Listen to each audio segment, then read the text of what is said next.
તો જય માતાજી મિત્રો, આજના મિની વ્લોગમાં આપનું સ્વાગત છે। જઈ આવી ખડકવાડીએ, ત્યાં ટેણિયા બે રસ્તામાં ભેગા થઈ ગયા અને ભાઈ દવા છાંટે છે। ત્યાંથી આગળ થોડાક જાય એટલે રસ્તામાં ખાડા ખાબડા છે ને આ જેણી રિક્ષા કોકની પડી છે, જેની હોય એને લઈ જાજો। ત્યાંથી આગળ જાશું એટલે એના શોર્ટકટ રસ્તેથી આપણે ત્યાં મંદિર તરફ જાશું।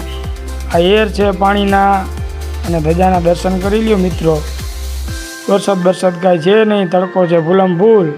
મંદિરે પહોંચવા આવ્યા છીએ અને આ ટેણીઓ મને પૂછે છે કે તમે વ્લોગ બનાવો છો? મેં કીધું હા। પછી ત્યાંથી આપણે જાય ઉપરવાળા મંદિરે, મંદિરના દર્શન કરી અને પછી જાય આપણે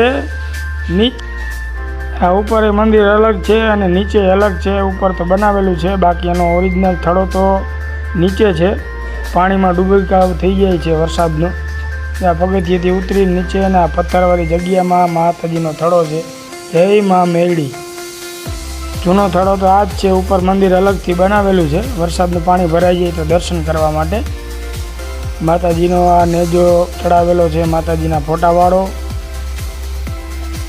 અને અહીંયા જો આ પાછા બે ટેણિયા ઉપરથી નીચે આવ્યો, ભાઈ તમે વ્લોગ બનાવો છો? મેં કીધું હા। તો એને કાંઈક જમવાનું નાખ્યું અને માછલા જો આમાં ઘણા બધા છે, આમ જોઈ લ્યો માછલા જોઈ લીધા હોય તો હવે તમે ઉપરનો સીન એકવાર જુઓ, કેવો કુદરતી નજારો છે। અને નકરું અત્યારે લીલોતરી છે, વરસાદ છે ને એટલે મંદિરે ઉપર હજી એક ભાઈ કાંટા મારે છે। અને જય મા મેરડી દર્શન કરી લ્યો। જય મા મેરડી।